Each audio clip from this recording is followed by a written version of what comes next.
mesdames et messieurs. Bienvenue à toutes et à tous dans cet amphithéâtre à Vannes du Palais des Congrès de Paris pour cette table ronde sur les entreprises à impact intitulée « Elles ont tout compris ». C'est, j'espère, pas trop présomptueux, vous allez nous le dire, on va en parler, mais vous savez que, évidemment, à l'heure de la crise économique, après la crise sanitaire, à l'heure du plan de relance, vous avez des entreprises qui réagissent en termes de productivité. Vous en avez d'autres qui réagissent en termes de performance globale. Et bien, ce sont celles-là qui inscrivent au cœur de leur business model à la fois le respect de l'environnement, le respect de l'être humain, le respect de la nature. Alors, ça, c'est un sujet qu'on travaille beaucoup chez Mediatico. Je suis donc le fondateur de Mediatico. C'est un média en ligne sur l'économie sociale et solidaire et sur les entreprises engagées et responsables. Et on sait qu'il y a des entreprises qui travaillent comme ça depuis très longtemps, qui nous prouvent que leur modèle, il est durable et qu'il est aussi indissociable de leur performance économique. On va en parler avec nos trois intervenants aujourd'hui. Éric Renard, qui est directeur général et fondateur de La Phocéenne Cosmétique. Mireille Lizaud, qui est directrice des engagements et de la communication institutionnelle chez Léa Nature.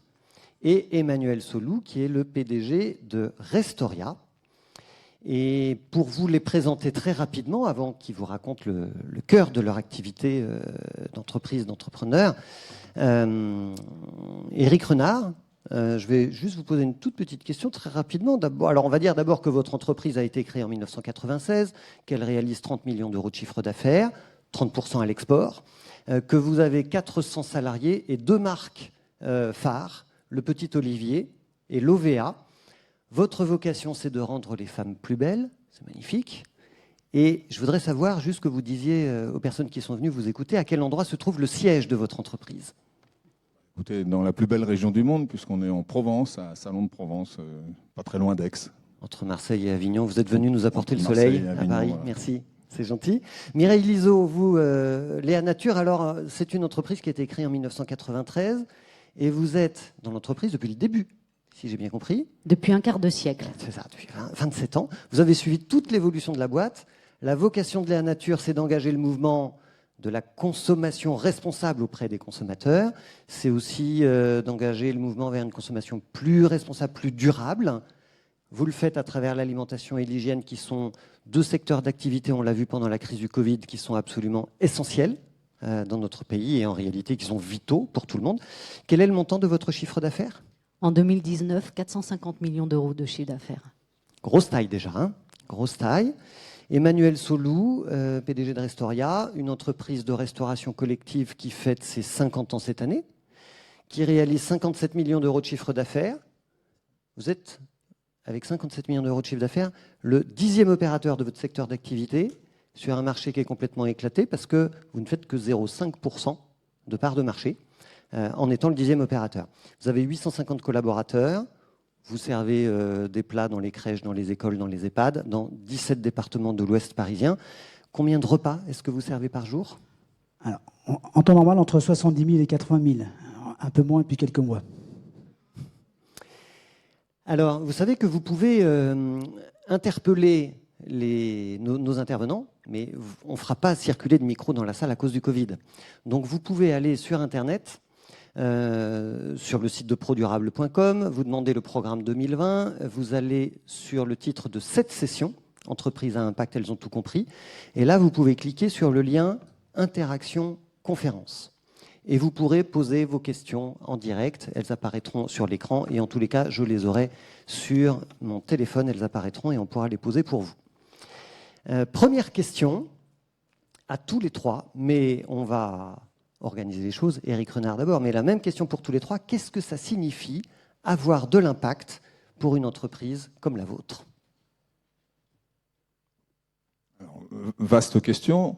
Je crois qu'une entreprise qui a de l'impact, c'est une entreprise qui va essayer d'agir et de faire son métier de la façon la plus vertueuse possible, dans la capacité qui est la sienne, avec ses obligations, ses envies, ses passions et puis ses possibilités. Donc c'est un sujet très difficile à cerner comme ça. Une entreprise d'impact, je crois que c'est simplement une entreprise qui, vis-à-vis de ses collaborateurs et de tous les gens qui interviennent autour de nous, essaye d'avoir le comportement le plus vertueux possible y compris vis-à-vis de ses salariés, y compris en fabriquant ses produits. Enfin, c'est un comportement de chaque instant en réalité. Parlez-nous un peu des produits de la Phocéenne Cosmétique alors. Alors nous, on a 2 gammes de produits, dont une qui est historique puisque je l'ai créée en 1996, donc avec mon associé Xavier Padovani, qui est la marque Le Petit Olivier, qui aujourd'hui est une marque qui est assez connue et dont on a dès 1996 commencé à créer des produits qui étaient les plus vertueux possibles. Je donne des exemples. On n'a jamais testé nos produits sur animaux. Alors aujourd'hui, c'est normal. En 96, c'était l'exception.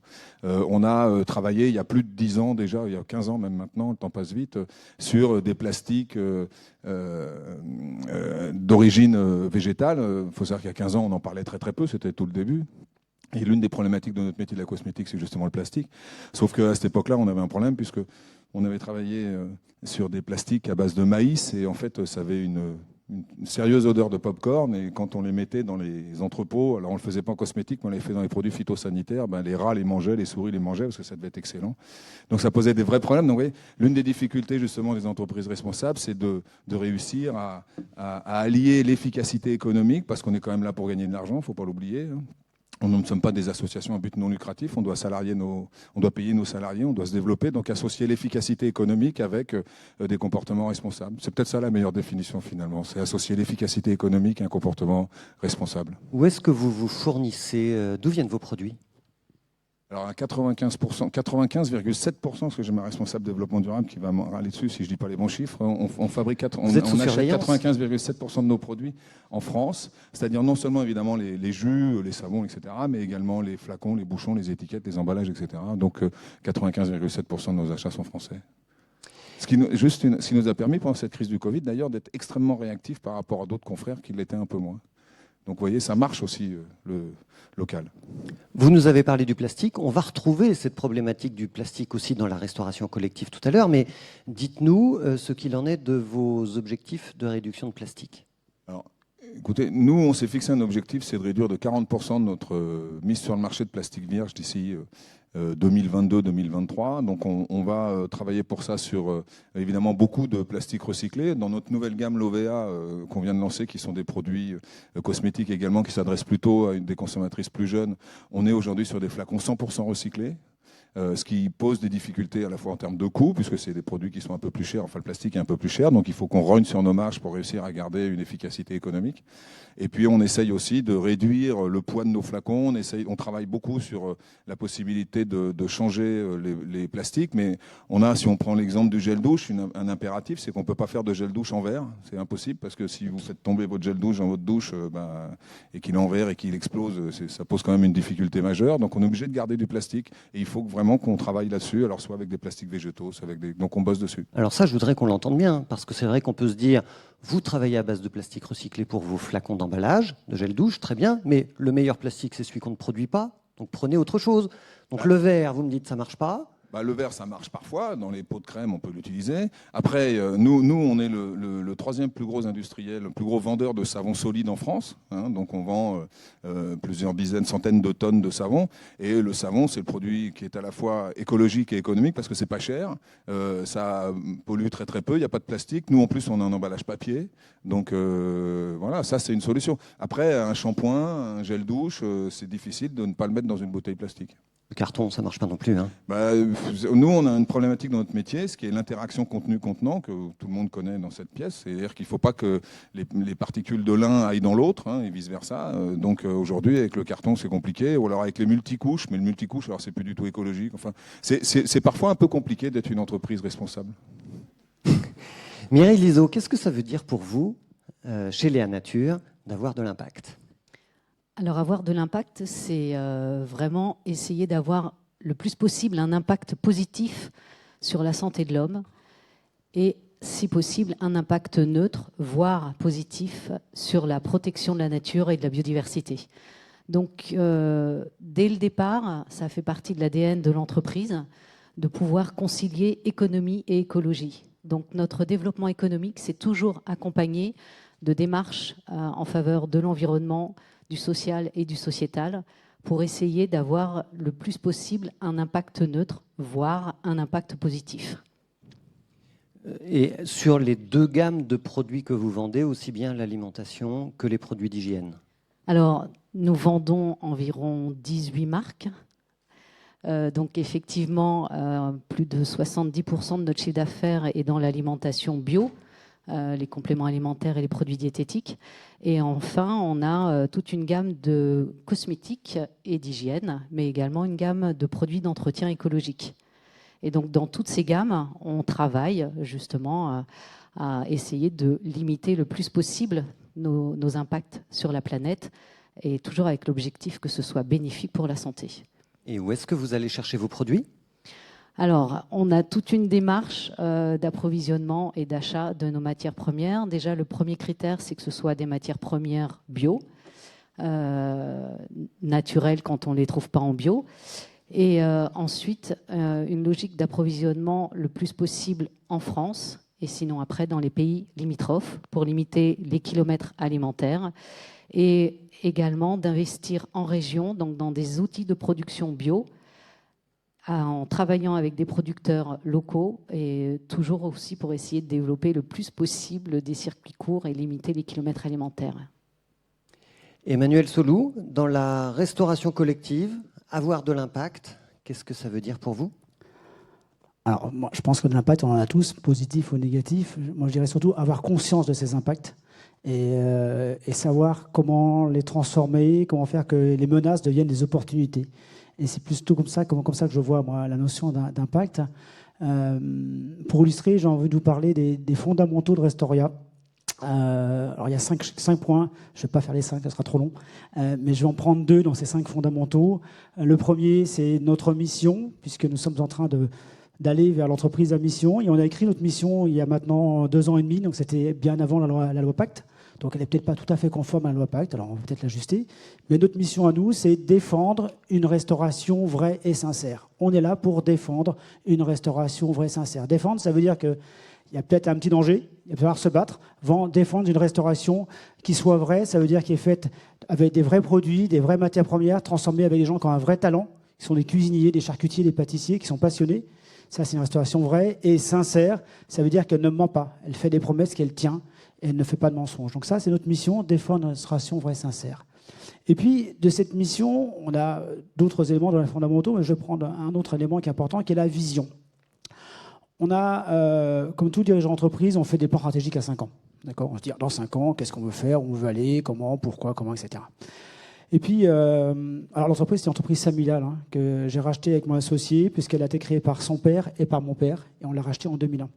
Donc en 2001, on a fait un plan stratégique à 5 ans, 2001-2006, puis 2006-2011, 5 ans après, puis 5 ans après, 2011-2016. Et puis quand on a fait 2016-2021, on s'est dit, c'est bien de réfléchir à 5 ans, mais quand on réfléchit à 5 ans, même pour soi, à titre personnel, c'est pas fondamentalement différent d'aujourd'hui dans 5 ans, à part une crise Covid qui arrive, mais normalement, c'est pas fondamentalement différent. On aura un petit peu grossi, un peu évolué, mais on ne sera pas très différent d'aujourd'hui. Et on s'est dit, est-ce qu'on voit les vrais enjeux ? Est-ce qu'on voit les vrais impacts ? C'est ça qui est important. Et donc, on s'est projeté non pas à 5 ans, mais à 20 ans. Et on s'est dit, qu'est-ce qu'on sera en 2036 ? On était en 2016. Et on s'est dit, qu'est-ce qu'on fera ? Qu'est-ce qui fera qu'on existera encore ou qu'on n'existera plus en 2036 dans 20 ans ? Quels sont les vrais enjeux et quels sont les impacts que l'on a qui feront peut-être qu'on ne sera plus là, ou peut-être qu'on sera encore là.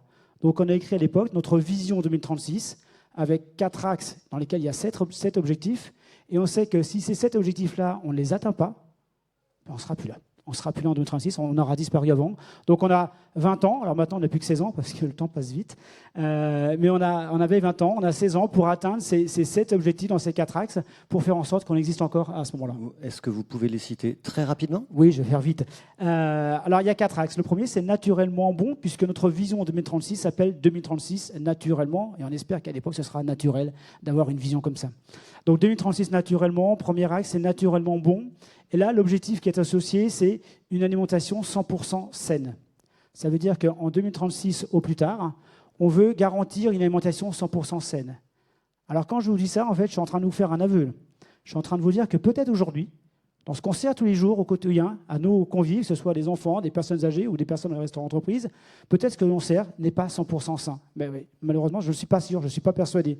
Peut-être que demain, il y aura un scandale et qui fera qu'on a servi telle matière première, tel produit pendant des années, et on nous dira, vous vous rendez compte, monsieur, c'est incroyable, vous avez nourri mes enfants, vous avez nourri mes parents avec ça, et vous les avez intoxiqués ou je ne sais quoi. Donc moi, j'ai très peur de ça. Évidemment, on ne vous le souhaite pas, mais ce qui est intéressant dans cette déclaration forte, c'est que vous avez pleinement conscience de ce danger-là, et vous le prenez en compte dans votre stratégie quotidienne, en fait. C'est ça, c'est vraiment cet impact-là, c'est un impact sur la santé de nos convives. Ce qu'ils mangent, c'est ce qu'ils sont, on le sait bien. Donc on a un impact sur la santé, il faut le prendre conscience. Donc nous, on veut arriver à une alimentation 100% saine. Il faut déjà définir ce que c'est qu'une alimentation 100% saine. Ça, c'est le premier, c'était bon. Ensuite, on a positif. Et dans positif, il y a 3 objectifs. Le premier, on sait bien, on est aujourd'hui dans une économie qui génère énormément de déchets. On est noyé sous ces déchets, on n'en peut plus, on croule tous ces déchets-là. Il y a plein de conférences qui en parlent et ça fait longtemps qu'on en parle. Donc nous, on s'est dit, dans notre petite entreprise régionale dans l'ouest de la France, eh bien, on veut contribuer à 0 déchet. Donc il faut qu'on ait 0 déchet issus de nos cuisines en 2036 au plus tard. On peut faire avant. Ça nous a déjà amené à innover, à créer de nouveaux concepts de restaurants où on divise par 6 le gaspillage alimentaire dans un restaurant, d'un collège ou d'un self. Voilà, ça nous permet d'avancer aussi. Deuxième objectif dans positif, on sait très bien que le pétrole, il n'y en aura plus bientôt et que le pétrole, il coûtera une fortune. Donc nous aussi, qu'est-ce qu'on fait, nous, en tant que dirigeants d'entreprise, pour se dire, en 2036, le pétrole, il n'y en aura plus ou il coûtera beaucoup trop cher. Comment on fait? Donc là, c'est 100% d'énergie renouvelable. On veut arriver à 100% d'énergie renouvelable. On a déjà fait pour toute l'électricité. Chez nous, il n'y a pas de nucléaire, ça c'est vers des rétros. Donc on est 100% d'énergie renouvelable pour l'électricité. Il nous reste le gasoil. Et on est en train d'innover. On a des camions qui roulent au biogaz. Donc pas au GPL, parce que ça c'est aussi du jus de dinosaure ou du gaz de dinosaure. Mais nous, le camion, il roule au biométhane, c'est-à-dire on méthanise nos biodéchets et ça fait du méthane. C'est un peu Retour vers le futur, vous connaissez, hein, Marty McFly qui met des pots de banane dans sa voiture et sa voiture elle s'envole. Et ben nous, nos chauffeurs, c'est des Marty McFly parce qu'ils roulent grâce aux déchets qu'on fait méthaniser. Alors, on ne peut peut-être pas voir voilà, il y en a d'autres objectifs, mais c'est intéressant. On voit que vous avez vraiment creusé et cherché à chapitrer, à sous-chapitrer votre stratégie pour atteindre un impact très précis qui répond à un engagement, en réalité, de chef d'entreprise que vous avez. Mireille Lizaud, chez Léa Nature, comment est-ce que votre modèle économique à vous répond à votre engagement d'avoir de l'impact? Alors, nous avons créé un village de PME bio en France, donc qui réunit aujourd'hui 16 sites de production bio, dont 14 en alimentation et 2 en cosmétique. Et donc ce village de PME est autonome dans sa région et l'objectif c'est de maintenir les savoir-faire en région, les emplois en région et d'aider au développement de chaque unité. C'est un modèle alternatif qui ne centralise pas, mais qui au contraire laisse beaucoup plus d'autonomie et de liberté d'expression. Et votre préoccupation, elle est donc sur le local, sur le circuit court. Voilà, sur le soutien à vos parties prenantes aussi.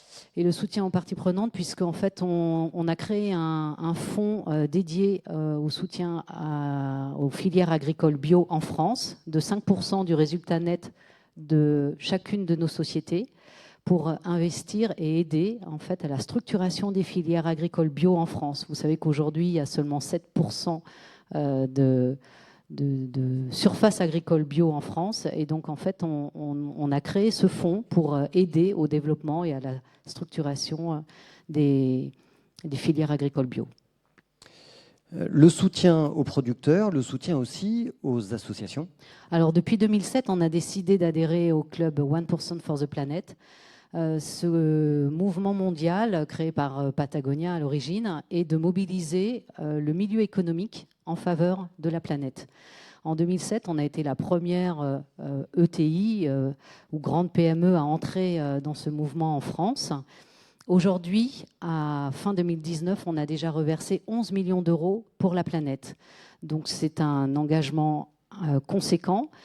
Sachant que la fiscalité environnementale en France n'est pas en faveur du mécénat environnemental, puisqu'il n'y a que 0,5% du montant donné qui peut être déduit fiscalement, et que nous, on donne 1%. Donc il y a forcément 0,5% de la poche de l'entreprise et de l'actionnaire principal. Et donc on soutient des associations environnementales qui œuvrent sur le terrain à la protection de l'environnement, à la restructuration de la biodiversité, et à l'aide aussi à l'agriculture bio, au jardin partagé, etc. Donc si je comprends bien, quand vous réalisez une année d'activité, il y a 1% de votre chiffre d'affaires, non pas du bénéfice, du chiffre Oui. d'affaires qui est destiné à la planète et aux causes environnementales, et il y a 5% des bénéfices de Oui. toutes vos filiales qui sont reversés là aussi en soutien aux PME de votre tissu économique. Exactement. Vous gagnez plus d'argent en fait chez vous. En fait, quand on décide d'aller dans le bio, ça coûte beaucoup plus cher, les matières premières sont plus chères, ça prend beaucoup plus de temps, on se fait labelliser, certifier, contrôler. On refait nous-mêmes aussi des contre-analyses de pesticides pour éviter qu'il y ait des résidus de pesticides aussi dans les lots bio qu'on peut recevoir. Et donc, en fait, on a fait le choix, dès le départ, de rogner sur nos propres marges parce que l'objectif, c'est quand même de démocratiser le bio et de donner la possibilité le plus possible aux consommateurs d'avoir le choix de manger bio et d'avoir le choix de la biodiversité, d'une alimentation la plus saine possible et la plus bio possible, donc sans arômes, sans pesticides, sans intrants chimiques, sans produits de synthèse. Enfin, voilà.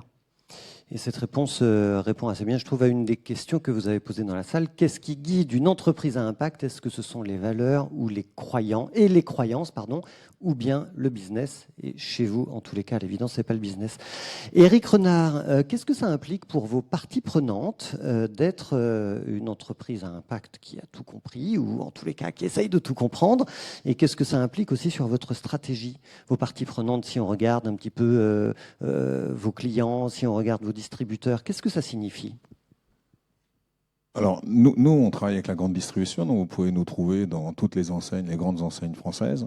Ce que ça implique, c'est que, alors, assez récemment, on va dire, il y a eu une prise de conscience de l'ensemble des grands distributeurs de l'intérêt des produits, on va dire, plus responsables, à la fois en termes environnementaux ou en termes d'innocuité, puisqu'on a aussi été, par exemple, avec la marque Le Petit Olivier, l'un des premiers à retirer tous les produits qui étaient décriés, alors pas forcément interdits, mais décriés dans l'ensemble de nos formulations. Donc on a supprimé tout ça au fil du temps, bien avant que ce soit dans l'air du temps. Donc on l'a fait avant. Donc les distributeurs, nos clients ont compris, je crois, grâce un peu à cette ambiance et à cette demande consommateur qui progresse, qu'ils avaient intérêt à développer nos produits. Et on voit d'ailleurs que maintenant, les très grands groupes industriels, aujourd'hui, se lancent dans la bataille en essayant de faire des produits concurrents aux nôtres, à ceux de Léa et à ceux du Petit Olivier. Donc il y a une attente, en tout cas. Vous savez, les distributeurs, en fait, ils réagissent en fonction de ce que les consommatrices, alors je dis consommatrices parce que nous, c'est beaucoup des femmes qui nous achètent, un petit peu d'hommes, mais beaucoup des femmes, et réagissent en fonction de ce que les consommatrices leur demandent. Et je crois que vraiment, ce qui, moi, me tient beaucoup à cœur, c'est qu'en fait, on ait une écologie qui soit démocratisée. Et ça, c'est fondamental. C'est-à-dire que je ne crois pas, ou en tout cas, je crois peu à une écologie qui soit élitiste. C'est-à-dire que notre écologie, si on veut qu'elle marche, si on veut qu'elle change notre société, parce que le paradigme, l'idée, c'est quand même de changer la société, c'est de changer notre mode de fonctionnement. C'est que le salon Pro Durable, dans 10 ans, il soit plus gros que le salon de l'automobile. Vous voyez, c'est ça qu'il faut qu'on fasse. C'est ça qu'il faut qu'on change. Et bien ça, c'est la consommatrice, c'est les consommateurs qui vont le décider. C'est par leur demande. Et donc, il faut le démocratiser. Ça passe par des notions de prix. Ça passe par une démocratisation de l'offre. Ça veut dire qu'il faut qu'on ait une écologie qui soit, tout aussi exigeante, mais qui soit aussi performante en termes de prix et qui soit accessible pour le plus grand nombre. Je donne toujours ce chiffre parce que je ne veux pas que l'écologie devienne l'apanage d'une élite. Ce serait catastrophique, je crois, pour nous tous, collectivement. Je crois que l'écologie doit être, enfin, le développement durable, la responsabilité doit être pour le plus grand nombre. Vous savez, en France, il y a 9 millions de personnes aujourd'hui qui vivent avec 1 euro à la fin du mois. Donc eux, on ne peut pas leur dire d'aller acheter des produits 30%, 40% plus chers. Ce n'est pas possible. On ne peut pas. Ce serait malvenu.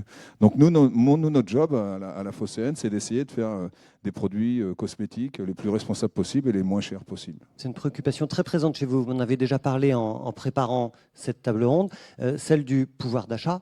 Et en fait, vous êtes en train d'essayer de réconcilier l'écologie et le social. Ouais, je ne sais pas si je suis aussi fort que ça quand même là, mais en tout cas, ce que je crois vraiment, fondamentalement, c'est que l'écologie, je ne crois pas à l'écologie punitive, je crois à l'écologie positive, et je crois à l'écologie pour le plus grand nombre. Et il ne faut surtout pas que cette écologie soit accaparée par une petite élite qui se disent, qui font des choses bien, parce qu'en réalité, ce qui marchera, c'est ce qui marchera quand l'ensemble de la population, ou en tout cas la plus grande partie de la population, adhérera à ces principes. C'est-à-dire que quand toutes les écoles de France iront s'approvisionner chez monsieur et quand en fait les consommatrices auront dans leurs actes d'achat la possibilité, parce qu'il y a le vouloir, il y a le pouvoir, et donc il faut qu'ils aient les deux qui s'associent. Une question de la salle, pour éradiquer le plastique, pourquoi vous ne faites pas que du savon solide ? Parce que si je faisais que du savon solide, le marché du savon solide en grande distribution, c'est à peu près 90 millions d'euros, et que je ne suis pas tout seul sur le marché, et que si je faisais que du savon solide, ma foi, mon entreprise, elle ne vivrait pas, elle n'existerait plus. Voilà. Mais après, on va lancer, alors je vous donne un scoop qui n'est pas tout à fait un scoop, on va lancer l'année prochaine une gamme de cosmétiques solides complète. Mais la cosmétique solide, vous voyez, c'est un très bon exemple de ce que je vous disais il y a quelques minutes. La cosmétique solide, d'un point de vue écologique, c'est formidable. Il y a à peu près que des qualités. Il n'y a pas d'emballage, c'est relativement biodégradable. Enfin, il n'y a vraiment que des qualités. Sauf que ça représente 0,000 quelque chose du marché aujourd'hui. Et que les consommatrices, aujourd'hui, elles achètent des cosmétiques liquides, très majoritairement, ou pâteuses. Enfin bon, et la cosmétique solide, en termes de marché, ça n'existe pas. Voilà. Donc c'est toute la difficulté. D'abord, c'est cher. Et ensuite, ça n'existe pas. Donc toute la difficulté, c'est la démocratisation de cette cosmétique solide. Aujourd'hui, on est le premier fabricant de savon. J'espère que dans 5 ans, on sera le premier fabricant de cosmétique solide et qu'on fera des dizaines de millions d'euros en cosmétique solide. Mais aujourd'hui, ça n'existe pas. Les consommatrices ne l'achètent pas. On en parle, mais elles ne l'achètent pas. Emmanuel Solou, chez Restoria, est-ce que vos engagements impactent votre rentabilité ? Alors, déjà, la restauration collective, ce n'est pas un métier que l'on fait pour avoir des rentabilités extraordinaires. Il n'y a pas des grosses rentabilités dans notre métier. Est-ce que ça impacte notre rentabilité ? Je ne pense pas. C'est-à-dire non, ni plus, ni en plus, ni en moins. Mais surtout, je dirais que, alors on joue un peu ce qu'on disait tout à l'heure, c'est que quand on a une mission, comme on a évoqué tout à l'heure, l'argent, la rentabilité, ce n'est pas le but, c'est le moyen en fait. C'est un moyen. Donc si on gagne de l'argent, on ne travaille pas, on ne vient pas le matin dans l'entreprise pour gagner de l'argent, on vient pour atteindre cette mission, défendre une restauration vraie sincère. Et pour atteindre cette mission-là, il y a une condition sine qua non, il faut qu'on soit rentable, il faut qu'on gagne de l'argent. Ça ne veut pas dire que c'est moins important de gagner de l'argent, c'est tout aussi important, voire encore plus, mais c'est au service de cette mission. Alors évidemment, on fait des choix parfois qui amputent la rentabilité ou qu'on pourrait faire différemment et gagner beaucoup plus, c'est clair. Mais ce ne serait pas conforme à la mission. Et donc ça, c'est difficile parfois, vous m'aviez dit, de le faire passer en interne. Oui, parce qu'il faut faire des choix. Il faut faire des choix. On a souvent plein de doutes, énormément de doutes. Mais pourquoi on mettrait ceci? Pourquoi on mettrait le produit? Oui, mais on s'en kékine à faire ça. Tu te rends compte, c'est compliqué. On pourrait faire plus simple en passant par un grossiste, plutôt qu'avoir 150 fournisseurs en diète en circuit court. Ça serait plus simple si on avait un seul pour tous les sites. Il y a plein de questions au quotidien qui se posent. Et il y a une autre difficulté aussi, c'est que quand on parle de la vision tout à l'heure à 20 ans, et des objectifs qu'on a vus, on n'a pas tous vus, mais quand on voit ces objectifs-là, parfois ça peut faire peur en fait. Ça peut faire peur à certains collaborateurs qui se disent mais dans quelle entreprise je suis? Ok, il voit à 20 ans, mais est-ce qu'il a oublié le quotidien là, aujourd'hui, tout de suite, maintenant, et qu'aujourd'hui il faut qu'on gagne de l'argent pour être rentable et pour exister encore demain? Donc il faut rassurer aussi. Il faut énormément rassurer, se dire oui, il y a une vision, mais il y a aussi du concret. Le concret, c'est comment je traduis tout de suite. C'est ce qu'on appelle les ambitions durables chez Restoria. Donc c'est comment je traduis tout de suite ma vision en objectif et parfois des petits pas que l'on fait tout de suite pour que tout le monde en soit bien conscient. Donc c'est rassurer, c'est emmener tout le monde et dire il faut avoir confiance.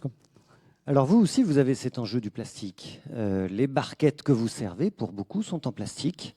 Comment est-ce que vous travaillez cet enjeu-là? Alors en effet, la moitié de notre activité consiste à préparer des repas dans des grandes cuisines, nos cuisines, et à les livrer ensuite. Et quand on prépare le repas dans une cuisine et qu'il est consommé ailleurs, il faut un conditionnement. Ce conditionnement, depuis 25 ans à peu près maintenant, je crois, c'est une barquette en polypropylène. Là, va des rétro, Satanas, c'est du pétrole, c'est pas possible.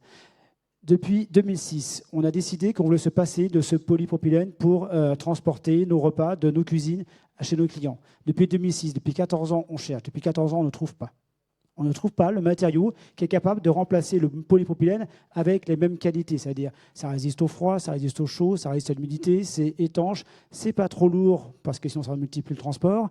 Et c'est un prix qui est compatible avec le métier de la restauration collective. Aujourd'hui, on ne le trouve pas. Ça fait 14 ans qu'on cherche. J'ai cherché plein de matériaux. Alors, le maïs, on ne l'a pas essayé, mais on a essayé plein d'autres. Tout plein de matériaux aussi qu'on a essayé. On a même fait une table ronde l'année dernière avec des parties prenantes, des clients, des fournisseurs et une association qui lutte contre le plastique. Donc, qui lutte contre le plastique en restauration. On les a invités, on les a dit, venez réfléchir avec nous, réfléchissons, on est d'accord. Moi aussi, ça fait 14 ans que je lutte contre le plastique en restauration collective, mais je ne trouve pas de solution. Essayons de voir quelle solution serait possible. Alors, on commence à en entrevoir quelques-unes, mais il n'y a pas de solution magique. Voilà, il n'y a pas de solution magique. Donc vous travaillez sur quoi en ce moment? Là, les deux solutions les plus crédibles, c'est l'inox. Revenir dans des bacs inox, c'est ce qu'on faisait il y a 20 ans. Bon, voilà. Pourquoi pas? Voilà, revenir au bon sens. C'est bien ça, l'inox. Oui, c'est bien, Alors, c'est bien. allez-y, faites-le. C'est bien, mais. C'est compliqué. Ben voilà, c'est compliqué, ça change le process. Et puis, je ne suis pas sûr, alors on n'a pas fait encore les ACV, mais je ne suis pas sûr qu'en matière d'ACV, ce soit meilleur que le Polypro qui est recyclé, parce que le Polypro, on le recycle chez nos clients, on le ramène, on le recycle. Parce que quand on le met dans des barquettes en inox, dans des plats en inox, c'est beaucoup plus lourd. Ça fait 3 fois le poids. Un plat en polypropylène pèse 3 fois moins lourd qu'un plat en inox. Ça veut dire que lorsque je vais livrer mes repas, au lieu de mettre 1500 repas dans un camion, je vais en mettre maximum 700. Je double mes tournées. Je fais 2 fois plus de camions, 2 fois plus de pétrole pour faire rouler mes camions. Donc au final, il y a sûrement une meilleure solution, laquelle je ne sais pas trop encore. Et si je prends le verre, c'est encore mieux le verre. Je préférerais encore le verre, mais le verre est encore plus lourd que l'inox. Et là, je vais multiplier par 3 mes tournées. Donc on a plein de complexités comme ça, mais c'est ce qui fait que c'est génial et que c'est intéressant en même temps. Une question de la salle. Est-ce que la RSE a un impact dans vos choix de prestataires? Bien sûr, bien évidemment. On est signataire de la charte Relations fournisseurs achats responsables. On développe les achats de manière responsable selon la norme ISO 26000. Ça, c'est notre service achat qui développe tout ça. On intègre une fois tous les 2 ans, on fait une convention où on invite nos fournisseurs, une convention fournisseur. Alors moi, j'ai vu parfois des conventions fournisseurs où on invite un fournisseur et c'est nous qui devons payer les stands. Mais là, nous, on fait l'inverse. On invite les fournisseurs, c'est tout frais payé. Ils passent une journée avec nous et on réfléchit pendant une journée à tous ces enjeux de RSE. On leur présente nos enjeux, on leur dit, vous avez sûrement plein d'idées, apportez-nous vos idées, parce que nous, les idées dans le cerveau, nous, le petit cerveau, mais il y a plein de cerveaux dans la salle ce jour-là, comme aujourd'hui, et échangeons et apportez-nous vos bonnes idées pour pouvoir progresser sur tel axe, sur telle autre chose. Et si vous avez une bonne idée, venez nous voir. Une autre question de la salle que je vais prendre pour moi, et en même temps, je ne suis pas responsable, mais pourquoi est-ce qu'on donne des bouteilles plastiques à des intervenants qui se battent pour le zéro déchet? Mais vous avez tellement raison. Merci de poser cette question. Vous avez raison, et je ne suis pas très fier, je vous l'avoue, j'aurais préféré une carafe d'eau en verre de la ville de Paris et boire de l'eau potable du robinet. Mais malheureusement, ce n'est pas ce qu'on nous donne. Donc, peut-être que c'est une suggestion à faire pour le Salon Pro Durable de l'année prochaine, qu'on élimine, qu'on éradique définitivement les bouteilles d'eau en plastique à Pro Durable, ce serait très bien. Comment est-ce que vous mesurez les bénéfices en termes d'engagement et d'implication de vos collaborateurs? Emmanuel Solou, mais en fait, je pense que c'est une question qui s'adresse à tous les trois. En fait, je ne les mesure pas, je crois. Je ne les mesure pas, on les vit au quotidien. Je n'ai pas de KPI, comme j'entendais ce matin, d'indicateur clé pour savoir si tout ça, ça fait que tout le monde y adhère ou pas. On communique énormément, on explique la démarche. On a mis en place un programme qu'on appelle acteur, activateur, animateur, ambassadeur. Donc chacun dans l'entreprise a différents niveaux d'implication dans la démarche RSE, que j'appelais les ambitions durables tout à l'heure. Donc chacun a ce niveau d'implication-là. On le fait vivre, on l'anime dans tous les différents supports de communication. Voilà, c'est tout ce que je peux vous dire, mais je ne cherche pas à mesurer forcément le retour. Mireille Liso? Je répondrai par le fait qu'on reçoit plus de 20 000 CV par an. Donc on a une énorme demande pour environ 90 créations d'emplois par an. Donc il faut gérer la demande. Et parce que en fait, de plus en plus, les générations, les anciennes comme les nouvelles, recherchent des entreprises qui donnent du sens à leur travail. Et donc elles en trouvent en venant chez Léa Nature. Et donc du coup, on a beaucoup de demandes. Et autre question de la... Oui, allez-y, Éric Renard, sur la même question. Je vais faire une réponse un peu entre les deux, c'est-à-dire que je le quantifie pas, je le contrôle pas. Par contre, les gens qui viennent bosser chez nous, de plus avec Internet aujourd'hui c'est facile, ils savent chez qui ils vont, et donc ça élimine d'emblée un certain nombre de profils et ça favorise d'autres profils. Donc en fait, quand on vient chez nous, on sait pourquoi on vient. Alors, je vous pose une autre question qui est un peu plus approfondie, mais pour moi, dans la même veine, dans le même canal, question du public toujours. Est-ce que vous cherchez à mesurer précisément vos impacts, ceux dont on parle ici sur cette table ronde, qu'ils soient positifs ou négatifs? Et si oui ou non, pourquoi? Donc j'entends, là, vous ne mesurez pas tout, et pourquoi vous ne le faites pas? Alors, là, vous m'avez demandé si je mesurais la satisfaction de mes salariés. C'est pas tout à fait la même chose. Enfin, ça peut être un des indicateurs d'impact. Donc là, ce serait difficile pour moi d'y répondre. C'est à eux de répondre, pas à moi. Moi, je vais vous dire qu'ils sont tous formidables et très très contents d'être chez moi. Génial. Je suis pas sûr que ce soit forcément la réalité. Oui, nous, on mesure beaucoup, on mesure énormément. On a récemment, avec Anne-Laure, fait le bilan carbone de la société. On essaye de qualifier l'ensemble des kilomètres parcourus, l'ensemble des tonnes de plastique, de carton. On essaye de tout mesurer. Alors parfois c'est très difficile, parce que ça semble simple comme ça de dire tiens, combien j'ai vendu de flacons, mais c'est pas si simple que ça, parce que c'est parfois des arithmétiques compliquées. Et on le fait pourquoi? On le fait parce que en fait ça n'a pas beaucoup d'intérêt comme ça. Ça n'a d'intérêt que parce qu'on a une perspective. C'est-à-dire que c'est parce qu'on va pouvoir diminuer ou augmenter, parce qu'on c'est vertueux, mais en tout cas avoir une perspective. Avoir une information à un instant T, ça ne sert à rien en réalité. Si vous dire aujourd'hui que je vends 20 000 tonnes de plastique, tout le monde s'en fout. Ce qui est important, c'est que dans 5 ans, je passerai de 20 000 tonnes à 10 000 tonnes peut-être. C'est ça qui nous intéresse dans la qualification dans tout ce que nous faisons. Emmanuel Solou? En fait, on mesure énormément de choses. Bien sûr, la satisfaction des salariés parce qu'il y a un baromètre, mais aussi, surtout, parce qu'on est labellisé Lucie depuis maintenant 7 ans. Et qu'en étant labellisé Lucie 26 000, eh bien, on a tous ces principes d'action qui nous permettent de vérifier l'efficacité et la réalité de la démarche RSE. On est audité tous les 18 mois. Et tous les 18 mois, on se remet en cause, on voit comment on a avancé, où on en est, est-ce qu'on est en retard, est-ce qu'on avance, qu'est-ce qu'il faut améliorer. Et ça, c'est juste extraordinaire comme outil de management et de progrès de la RSE de l'entreprise. Pour moi, c'est un outil vraiment formidable. Mireille Liseau, vous êtes la directrice de l'engagement, des engagements du groupe. Alors c'est vous qui pilotez tous ces indicateurs. Non, pas toute seule, avec la direction industrielle qui est la direction de la RSE. Nous sommes évalués EcoCert 26 000, donc selon la norme ISO 26 000 depuis 2013. On fait nos bilans carbone déjà tous les ans depuis 2011. Et donc on a écrit notre plan d'engagement déjà depuis 2013. Qu'on remet à jour tous les ans, mais en fait, on se fixe des objectifs à 3 ans. Et donc, ce nouveau plan d'engagement qu'on a réécrit pour 2020-2022, il contient plus de 100 objectifs, donc avec des indicateurs, avec des objectifs. Et c'est travailler avec chaque direction et chaque service pour que chacun se l'approprie et soit impliqué. Donc, c'est une démarche globale d'amélioration continue. Donc, on est obligé de se faire évaluer pour pouvoir mesurer, contrôler et puis mettre en place des nouvelles actions, toujours dans l'optique d'une amélioration continue. Et pour répondre là encore à une question du public, est-ce que vous diriez que votre modèle durable vous permet de mieux gérer vos risques? C'est une question difficile parce que là, on vient de traverser une crise sanitaire à laquelle personne n'était préparé. Donc, néanmoins, on a su être réactif. On a constaté et apprécié la forte solidarité qu'il y a eu en interne. On a continué à produire, puisqu'on est sur 2 segments, l'alimentation et les produits d'hygiène, qui étaient considérés comme vitaux pour la nation, et donc il fallait continuer à produire. Donc, on s'est mis en télétravail. Donc, en fait, on a été très réactifs. Et on s'est aperçu que ça a fonctionné et qu'on a réussi à passer cette crise mieux, je dirais, peut-être que d'autres entreprises.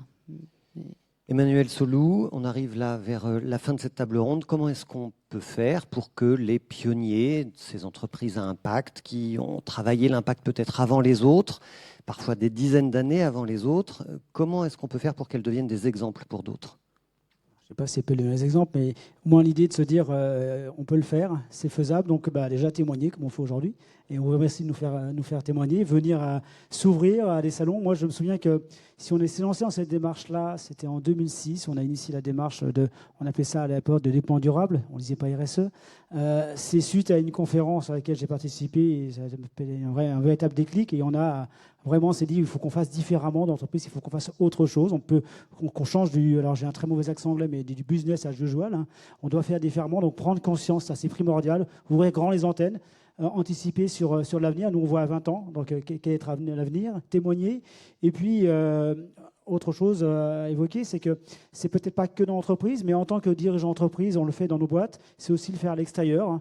Et moi, je suis aussi membre d'une association qui s'appelle Dirigeants Responsables de l'Ouest, qui est une association qui rassemble des dirigeants d'entreprise qui ont déjà initié une démarche RSE, qui souhaitent progresser, qui souhaitent aller plus loin ensemble. Et ensemble, on va réfléchir et on progresse et on avance tous ensemble. Et c'est aussi ça, c'est fédérer les entrepreneurs autour de cette thématique-là. Éric Renard, comment est-ce qu'on fait là aussi pour essaimer, pour être un exemple, et en particulier avec votre préoccupation autour du pouvoir d'achat, du prix de l'écologie? Je vais vous faire une réponse. Je ne suis pas sûr que je vais réussir. Je pense que c'est nous tous collectivement qui allons réussir. C'est-à-dire qu'en fait, c'est les comportements de chacun qui vont changer, qui vont faire que nos entreprises vont devenir plus importantes, plus impactantes. Parce que c'est dans ce que nous faisons au quotidien. On a l'exemple, alors qui ne me touche pas, mais qui est très significatif, de la consommation de viande, dont on sait tous que on a une consommation qui est beaucoup trop importante de viande aujourd'hui. Donc voilà, c'est parce qu'on va décider à un moment donné, tous collectivement, de diminuer notre consommation, de consommer mieux. Je ne crois pas tellement au consommer moins, mais je crois au consommer mieux. Et donc c'est ça qui fera que nos entreprises, les nôtres, mais beaucoup d'autres qui font des travaux formidables, vont devenir des entreprises leaders, et des entreprises leaders à la fois en termes d'efficacité économique, mais leaders d'opinion. C'est pas nous finalement, c'est nos consommatrices, c'est nous tous collectivement qui allons le faire.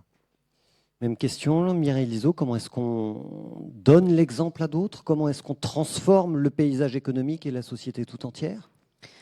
Alors on regarde beaucoup, on écoute beaucoup et on s'inspire beaucoup aussi de ce que d'autres entreprises avant nous ont fait. Et donc une des entreprises qui a été les plus inspirantes pour nous, c'est notamment Patagonia, aux États-Unis, avec Yvon Chouinard qui a créé le club 1% pour la planète.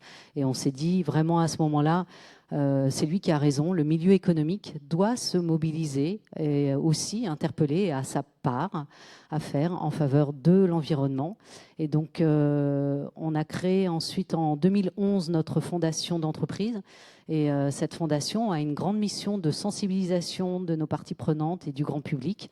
Donc on organise tous les ans une conférence environnement annuelle qui est gratuite, ouverte à tout le monde. Bon, c'est sur La Rochelle, mais on a l'année dernière organisé un colloque sur les perturbateurs endocriniens avec l'association Génération Future dans une salle de l'Assemblée nationale pour le public parisien, donc aussi gratuite, et donc toujours dans cet objectif de sensibiliser, de faire de la pollinisation ou de la contamination positive. Et puis, cette fondation, elle soutient également, et je pense que ça doit être la seule en France, qui fait des campagnes presse en faveur d'une cause d'intérêt général. Et on a démarré en 2007 avec une campagne en faveur des abeilles.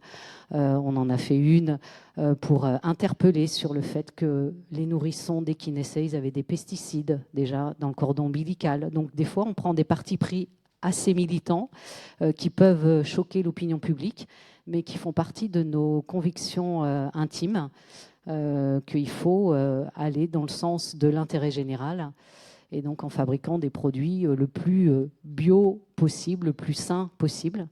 Et donc cette fondation continue ainsi. Et la dernière étape là, que l'on a décidé avec la loi Pacte, c'est que l'entreprise La Nature devienne société à mission. Donc en octobre 2019, nous avions déjà écrit notre raison d'être, on l'a déposé dans nos statuts, on a inscrit notre mission dans nos statuts avec des objectifs sociaux et environnementaux, et on tient notre premier comité de mission, qui est un comité de suivi, en septembre, fin septembre.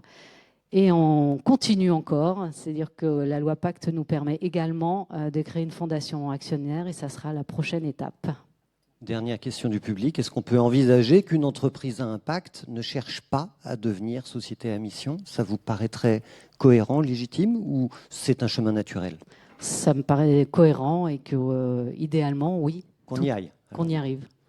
Merci beaucoup Mireille Lizaud, merci Éric Renard, merci Emmanuel Soulou, merci beaucoup à vous dans la salle pour votre participation, pour les questions que vous nous avez posées. Et bien sûr, je vous invite à les découvrir sur mediatico.fr, quelques autres exemples d'entreprises engagées et d'entreprises de l'économie sociale et solidaire.